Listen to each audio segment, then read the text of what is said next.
Welcome back to Tech by Pike. Today we want to take an in-depth look at the Asus ROG Strix SCAR 15 gaming laptop.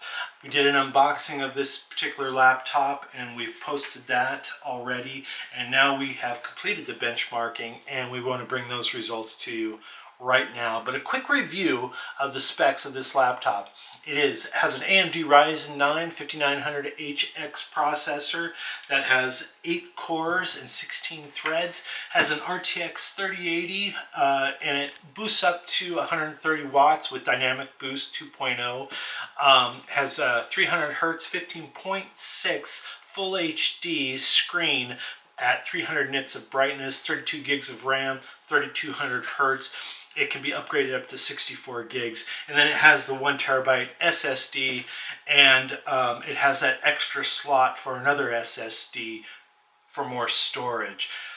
Some of my favorite things about this laptop, as far as the external parts, is the optical mechanical keyboard. Really like that. Has a decent sized trackpad, and this thing is solid. I mean, it's not thin and light. It is definitely a gaming laptop. There's no mistaking it, but this thing is solid. No flex at all, just a little bit on top of the lid, and the screen was very solid, no flex there. So anyway, we have the benchmarking. We want to bring that to you, like I said, so let's get right into it. So we're going to test the speakers here with a video that I shot months ago, and the speakers are set to high volume. The HPOM at 16.1 gaming laptop. We unboxed this laptop a couple weeks ago and we posted. So it's very clear and it gets decent sound. The volume is decent as well. It was getting between 69 and 73 decibels on our read reader here, so not bad. We did some testing with our Spider X Pro on the screen, and we got 98% of sRGB, 75% of Adobe RGB, and 75% of P3. You can manage the laptop's performance in Armor Crate based on what you're doing with it at that time, whether it's productivity tasks or you're doing some gaming. It has a silent mode, performance mode, and a turbo mode for gaming. You can set up profiles for the games that you're playing, and you can also monitor specific stats on the laptop, like CPU stats, memory and storage, fan speeds, GPU stats. We also have here Aura Creator, where you can actually manage the backlighting of the keyboard and the Aura light strip right in front of the laptop, which is pretty cool. We ran some synthetic benchmarking, starting with Cinebench R23.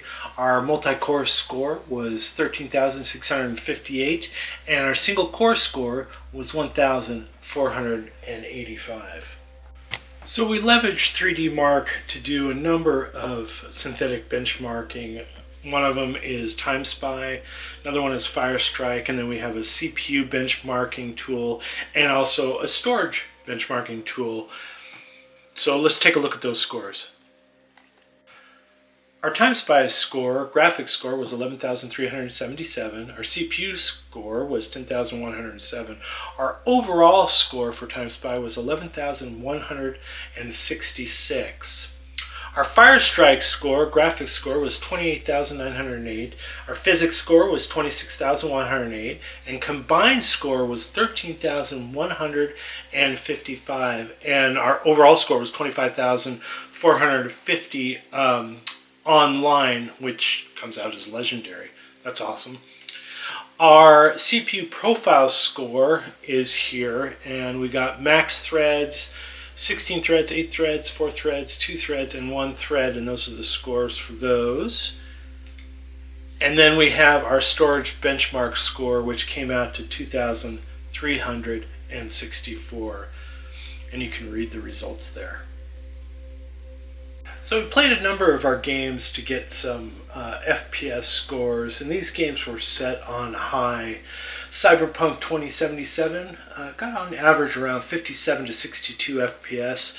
Gods of War got around 85 to 92 FPS. And then we also did Star Wars Battlefront 2 at, we've got 140 FPS to 148 on average.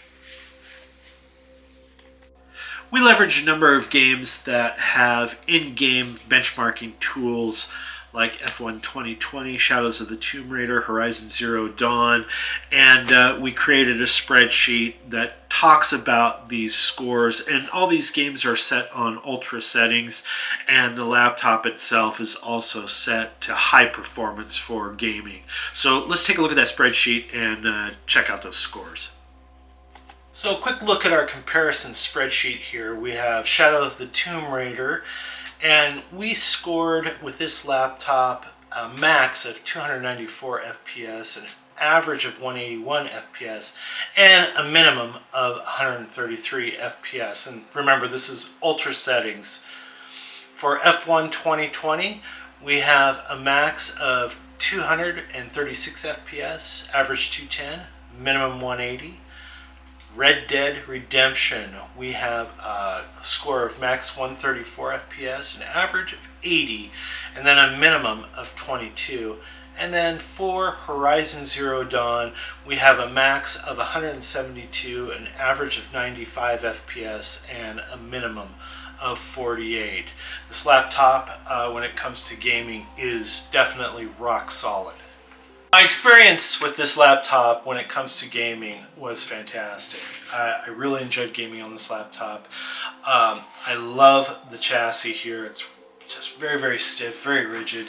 The keyboard was fantastic. Nice size trackpad. Lots of venting for airflow to keep that laptop cool while playing AAA games. And then plenty of I/O, although it is in the back for better cable management, which I like. The only thing missing off this laptop is a camera, but that's not unexpected with this particular lineup. So there you go. The performance was good as far as gaming wise. It really did beat out a lot of the laptops that I had on that spreadsheet, except for maybe one or two, but slim margins. And then another thing that I like was the opportunity for upgrading. Lots and lots of options there, so for that I appreciate it as well. I always look for that when looking at a new laptop to purchase, so appreciate it.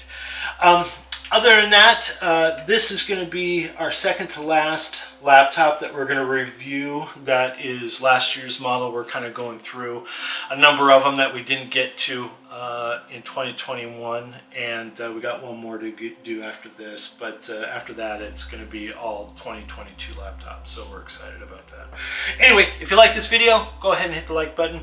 If you want to see more videos like this from Tech by Pike, go ahead and hit the subscribe button. We appreciate it. Helps the channel. Not only that, it gives us an opportunity to bring more videos like this to you. And it gives us an opportunity to get better as we go along. And for that, we appreciate it. We'll see you in the next one.